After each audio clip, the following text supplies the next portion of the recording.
tanggapin natin yan. Ganyan po ang politika. Ihanda nyo na po yung sarili nyo. Pag marami na po bumabaliktad, yan na po yung simbolo na sumuko na yung mga kalaban natin. Kaya maganda po itong laban na to. Kinakailangan natin maging mapagmatsyag po tayo. Tatagan po natin loob. Kami po ang may tutulong namin. Kami yung, siyempre, sa kapapakinig ninyo sa mga Duterte vloggers, nagkakaroon kayo ng ideya kung paano ipagtanggol yung mga Duterte. Di po ba? O, yan. Kaya yung gamit natin sa mga pumapasok dito para kumontra, may papel po sila. Actual. Yan kasi pare-pareho lang naman mag-isip yung mga yan. Binababaan lang po yung mga trolls ng mga ng mga sasabihin nila. Kaya more or less, kung paano namin sinasagot yung mga trolls, ganyan. Tingnan nyo kung gaano kabugok. Ito po sinabi ni... ngayon po, panahon na para kayo magtanong, magbigay ng reaksyon at tigit sa lahat, pwede po kayo magpakape. May magagalit na naman dyan. Sa salitang pakape ni Badong, may magagalit na naman. Believe ka ngayon kay Trillanes at Llamas, isa ka talagang alamat, Badong. Tingnan nyo po, hindi niya na naintindihan yung sinasabi ko. Believe daw po ako kay Llamas at kay Trillanes. Ang sakit sa bangs, no? Masakit talaga sa bangs to si Pat Sabilio. Pare-pareho kayo nakinig sa akin. Pero ang pag-intindi niya na sinasabi ko, believe daw ako kay Trillanes at kay Llamas. Yan po ang pagkakaiba nang hindi talaga napapakinggan niya pero hindi niya talaga naririnig. Bakit? Busy siya. Anong ipambabanat ko? Alam mo, Pat Sabilio, tuturuan kita. No? Ito natutunan ko nung dahil sa aming debating society nung college. Pakikinggan mo yung mga sinasabi ng kadebate mo para alam mo kung paano siya irerebat. Kasi kung hindi ka nakikinig sa katunggali mo, magmumukha kang engot. Alam mo ba yun? Pero yun mo, sa tingin mo, hinangaan ko si ang buong akala mo, hanga ako kay Trillanes at saka kay Saan? Kailan ko sinabi yun? Kailan ko sinabi yun? Yan po, no? Pag po kayo, ang tendency kasi ng mga nagmamarunong na tao, hindi na sila nakikinig sa katunggali nila eh. No po yan pagdating sa debate. Dapat lalo ka makinig sa kalaban mo. Kasi irerebat mo siya eh. Kung hindi ka nakikinig.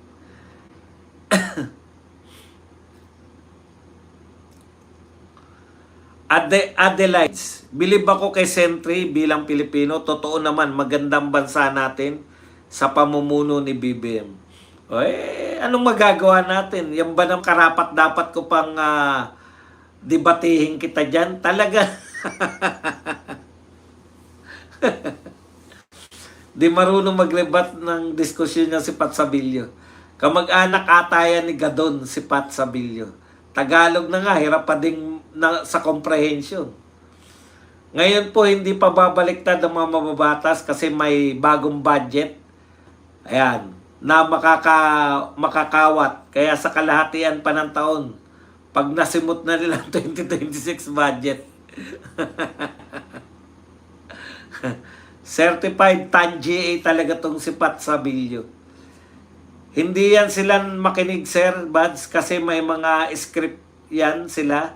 Kung ano sabihin, kahit na ano pa marinig nila, parang mga desusing robot. Ganyan ka, pabago-bago ka ng stand sa mga sinasabi mo. Kita mo, ako pa nagbago ng stand. Lahat na nakapakinig nga, ikaw lang baka mali ka ng pag-intindi, baka naman hindi yung pakikinig ang mali sa'yo. Pag-intindi ang mali. Ano ba, malabo ba yung ano natin? Malabo yung video? Kasi malabo dito sa ano. Graduate ka ba ng Law School of St. Andrews Field?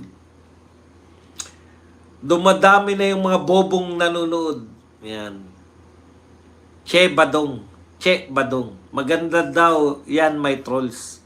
May na talaga umintindi mga bayad.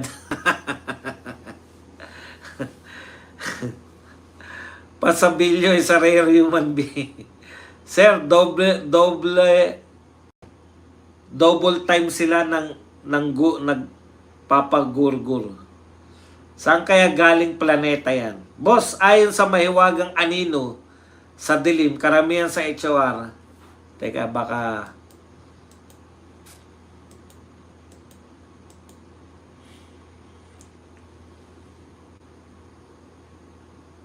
Karamihan sa HOR Crocs ayaw ipalabas ang Cabral Files. Ang dahilan ni isang apelyido ng Duterte mula 2023 to 2025 19 Congress ay walang insertion at proponent. Certified walang utak si Bello.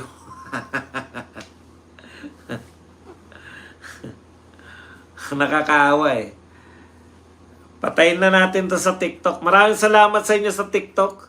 Kasi baka humihina dahil ang daming nakabukas na ano. Ang daming nakabukas, no? Baka yun yung dahilan eh. Magpatay muna tayo. Dito na muna tayo sa YouTube. O yan, biglang lumakas nung pinatay ko yun sa TikTok eh. Malakas siguro ang TikTok na ano.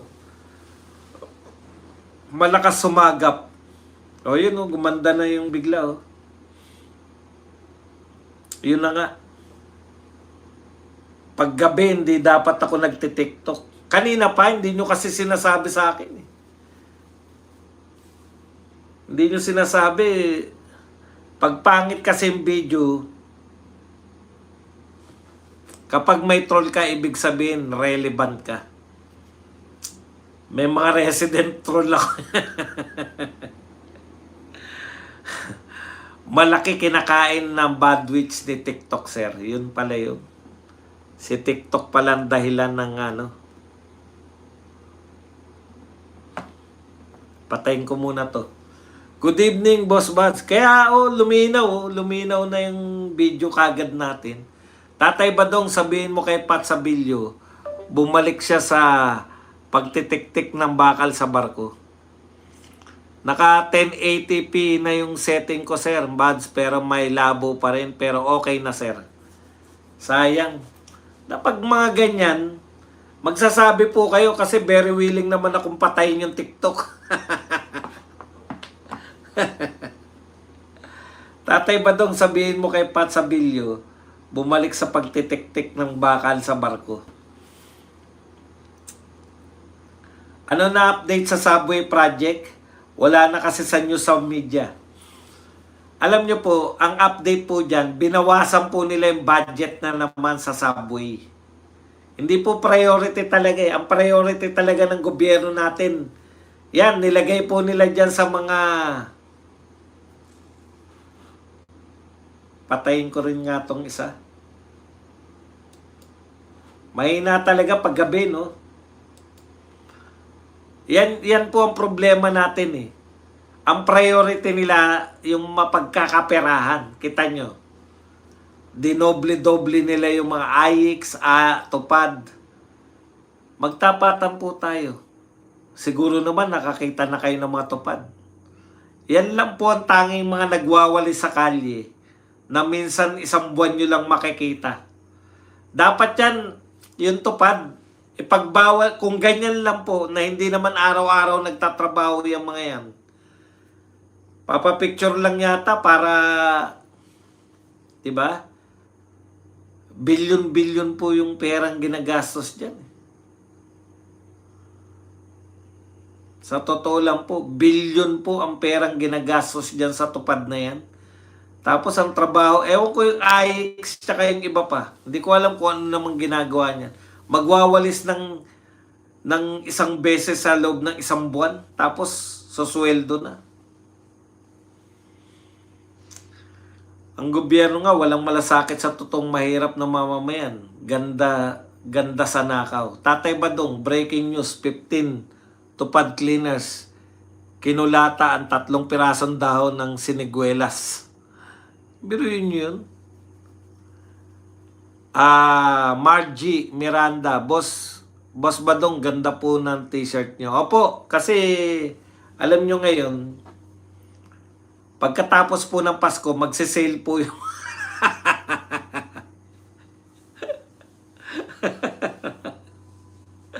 magse-sale na po. Ito po ang binunga ng mga sale. Nakabili po ako ng 2 mekwelyo tsaka 2 magandang t-shirt para naman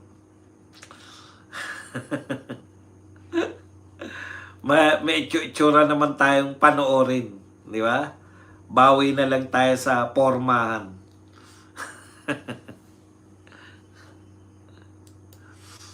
Tatay Badong, 6XL ba t-shirt mo? Kailan kayo magkita ni Mas Ogag? Boss Bas, ilan lamas pa bang kailangan ni Risa para magsalita tungkol sa corruption? Di po yan magsasalita. Kasi, alam mo naman, naghangad siya na siya ang endorse eh. Ang mahirap sa mga pera, pang-ayuda, hindi mo ma-audit, maski COA, walang say dyan. Dapat po na-audit yan, kaya pong i-audit yan. Lintik na Marcos regime, dami. Malversation at lipat pondo illegal. Yung member ng tupad sa amin, Sir Badong, yung mga kasamahan lang ng kapitan nung kampanya, nung nanalo na si kapitan, ayun, sila na rin ang member ng tupad. Kaya nga po, tignan nyo naman yung mga kutis. Ngayon lang ako nakakita na alam niyo po yung mga kutis ng tao, mahalata mo po kung yung tao na yan ay nagwawalis talaga sa initan. Natatandaan niyo yung mga Metro Aid nung araw, talagang alam mo sila na nagwawalis eh, iba yung tsura nila, di ba? Etong mga taga-tupad, ang kikinis ng mga balat eh. Hindi mo akalain na nagwawalis talaga eh.